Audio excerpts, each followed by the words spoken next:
All right, look, given the nature of the medium here, there's no way for me to know where you're listening to this right now. But regardless of whether you are laying quietly in bed, whether you're in the grocery store, whether you're in a big crowded bathroom in a long line of full stalls and everybody's trying to be quiet and discreet about it, or whether you're at a funeral and you're in a particularly boring part and you got an earbud in because you're just trying to get through it, my condolences, by the way. No matter where you're at, I just want you to listen to the following question and then shriek out the answer when I say go, so you can look awesome in front of everybody. And believe me, no matter where you are, everyone will be impressed. Okay, here we go.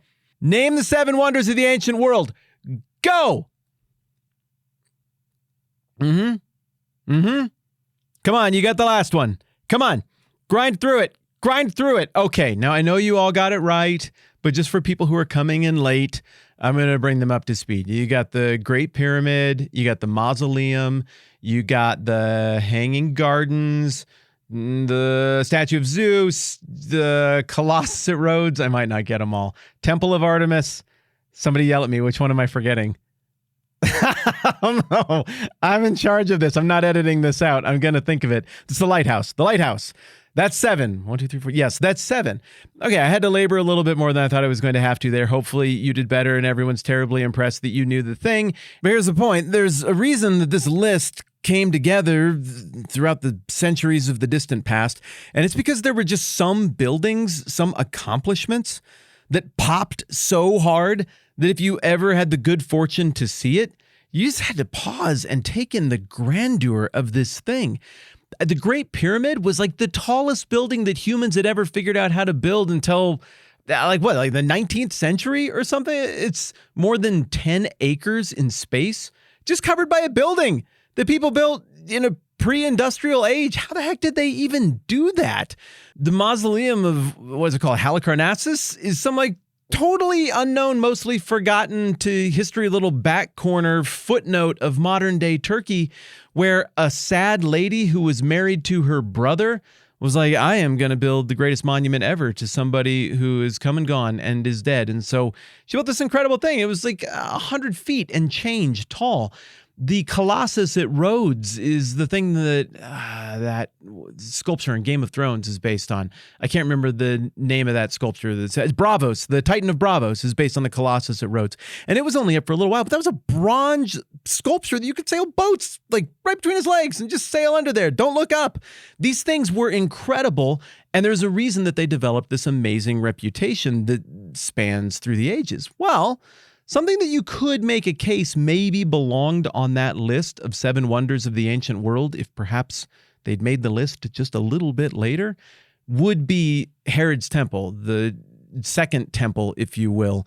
The entire temple complex might be another way to put it, as it stood in the time of Jesus of Nazareth. This building was mind-boggling, and as we work through the book of Matthew, it's just floating around in the background as, I don't know, like a geographical center point that comes to mind from time to time. Seems like there's lots of chit-chat about the temple and lots of chit-chat around the temple. Seems like people gather there and talk there. But I'm not sure there's anything I can do to properly put myself in a place to understand how significant the influence of this building was. And perhaps serving as evidence of how difficult it is to fully appreciate the grandeur of this building and why it probably really did belong on the list of the 7 wonders of the ancient world, maybe even top of the list, is if we just look at the human reaction of the disciples to the temple in Matthew chapter 24. They'd been raised in a temple culture. They'd been raised around the idea of a temple. I mean, some notion of a temple had been around for more or less entirely 1,000 years prior to this point. And probably a lot of the disciples had seen the temple before they arrived there with Jesus. I mean, at least a few of them, we know that they had some sort of family wealth or property that bled over into the Jerusalem area, so they would have gone there. Jesus had seen the temple as a boy, at least on one occasion, probably more than that.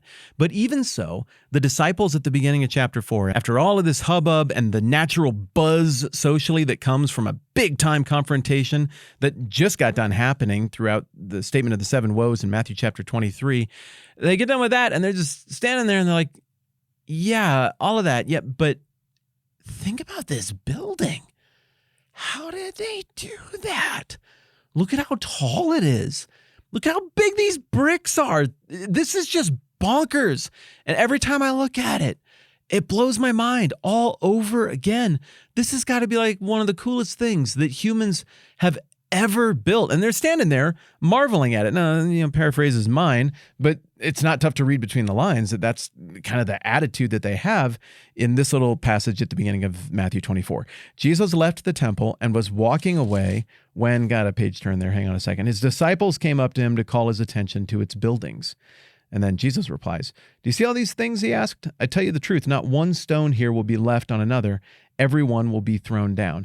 And before we even get into the prophecy and all those other things that I was hinting at yesterday, I just want to take a minute to appreciate this building and its significance in terms of scale and meaning. The disciples here come off like eager kids sitting in the back of the wood-sided station wagon in the 1950s, looking out the little spaces they can see through the windows because they're all covered with the decals of all the places where we've already been.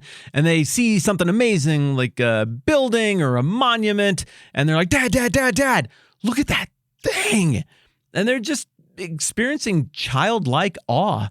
And I don't say that as a criticism of them at all. Childlike awe is the best. I feel this moment of empathy and relatability to the disciples here because they're excited about this. And at the same time, though, they're not little kids and they are going to be more likely to think about the engineering behind it. Or, you can't help but be like, well, how would a guy do something like that? And you sense that they're musing about it, that maybe somehow what Matthew isn't telling us here is that part of that musing is regarding the grandeur of not just the buildings, but the stones from which it's constructed, because Jesus' response points them back to those stones. There were stones there that weighed up to and even in excess of 600 tons. How do you move that? I mean, this isn't one of like those stone churches that you see in Ethiopia where they carved the church in relief out of a rock. It's a carved church. No, they went and cut these stones uphill from the Temple Mount, and then they had to find a way with a little bit of the benefit of gravity to get them down the hill and into position. I read somewhere, maybe it was just the Wikipedia article, that they labeled the stones, they think, back up at the quarry, and that way they moved them right into position and wasted as little energy as possible. You don't want to move a 600-ton stone 1 inch further than you have to. 600 tons is nuts. So you think about like what two things do you use to compare to anything that's gigantic when you want to conceptualize it? Well, a football field for size, and you go with a bus for weight. So I went and Googled that just now. It looks like 20,000 pounds is about right for a big school bus, 30,000 pounds loaded down with those kids. Holy cow, the extra 10,000 pounds worth of kids on there? Maybe we want to back off putting fruit roll-ups in those lunch boxes there, moms. But okay, let's say it's 30,000 pounds and this website is telling the truth. So 30,000 pounds is 2,000 pounds is a ton. That's 15 tons per school bus. So 10 times 15, 10 school buses is 150 tons. Let's double that. 20 school buses, 300. 30 school buses, 450. 40 school buses. And that's not like that's the weight of the temple. That's the weight of one rock. One stone that they made this temple out of. This is superlative. It's the biggest thing that you can imagine people achieving. These walls are the thickest walls you could imagine anybody building. The temple's 150 feet high. And you might be like, oh, it doesn't really sound like all that much. Well, I just went to SeaWorld with my kids for a little family trip thing. And what's the highest drop there on the Mako? It's like 220 feet. That's insanely high, even if it's 70 feet lower than that. It's insanely high. And you're building that out of stuff that would be virtually impossible to lift in those days. No wonder they were astonished by it. And then on top of that, you got the sheer acreage. It's like 35, I should have written this down. I don't have it in front of me. It's like a 35-acre platform that is this entire temple complex. Again, the Great Pyramid is what, 10, 12, 15 acres that it covers, which is a huge footprint. But the temple complex is even way bigger than that. It's so big, it's so strong, it's such a grand production that it would be difficult for anybody to imagine anything more powerful than whatever institution that represents. That would seem just about as permanent as anybody could imagine, even though construction had just finished on it, or was maybe even not quite totally done at this point as the disciples are marveling at it. We're taking this extra time to talk about the temple and the impression it would have made on people, the place it would have occupied in their imaginations. One, because it's just interesting and it's fun to talk about. But two, because I think it's really important to understanding the stuff that's about to unfold through the rest of the book of Matthew. The temple factors really big on a lot of levels, so we got to take a bit of time to put ourselves in their shoes before we really tear into 24 and onto the rest of the chapter in order to set ourselves up for success. So next time around, we'll be talking about the story behind it and the implications and how that would have loomed large as well in the next couple of days. Hey, we had a little issue with the back catalog. All of the old episodes, everything before like 100 episodes ago went offline. It was some software issue with the people who host this, the company who hosts this.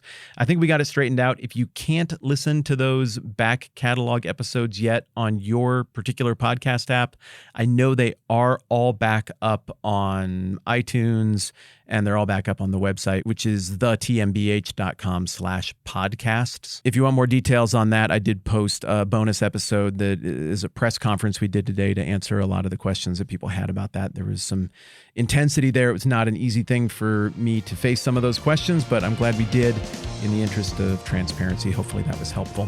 Thanks for hanging out with me. I'm Matt. This is the 10-Minute Bible Hour podcast. Let's do this again soon.